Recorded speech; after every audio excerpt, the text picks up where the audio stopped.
Hello. So I'm here to talk to you about internal dialogue when it comes to body, diet, food, weight, and eating.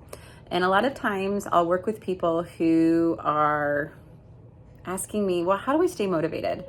And so my question is, well, where does your motivation come from? Like what motivates you? And sometimes it's a hard question. We don't actually really know. So in my training as a habit finder coach, we have an assessment that looks at habits of thinking. It's basically your subconscious drives of thinking, and we don't really know that they're happening.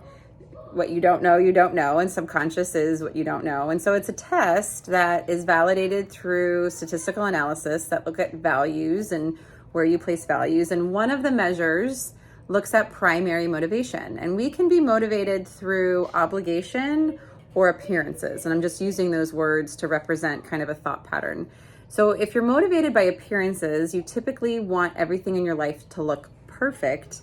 But the problem is you're going to fall short every single time because there's no such thing as perfect. There's no perfect diet. There's no perfect body. So you will be disappointed. And then when you're disappointed, that drive for perfection kicks in again, and you're trying to excel in all these places in order to look good or look successful. So that's one side of motivation. The other side is obligation, meaning I have to do something, I must do something, or I need to do something. That is a very painful way to operate because it's typically out of fear.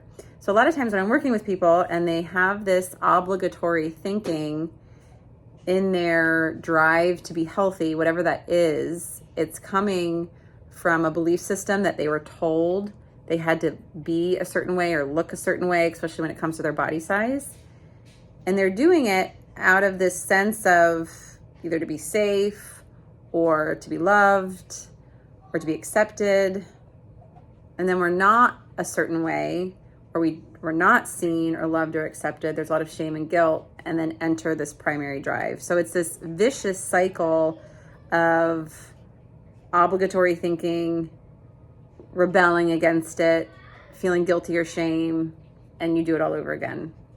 So within my practice, we try to get to a place where you get to show up for your health, you want to, you're choosing to, and how you get there looks different. It depends upon your story and all the things that have happened to you in your body and your weight and food and eating.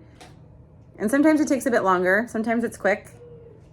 But quick and longer are all relative. Some people think a day's quick. Some people think 5 years is quick.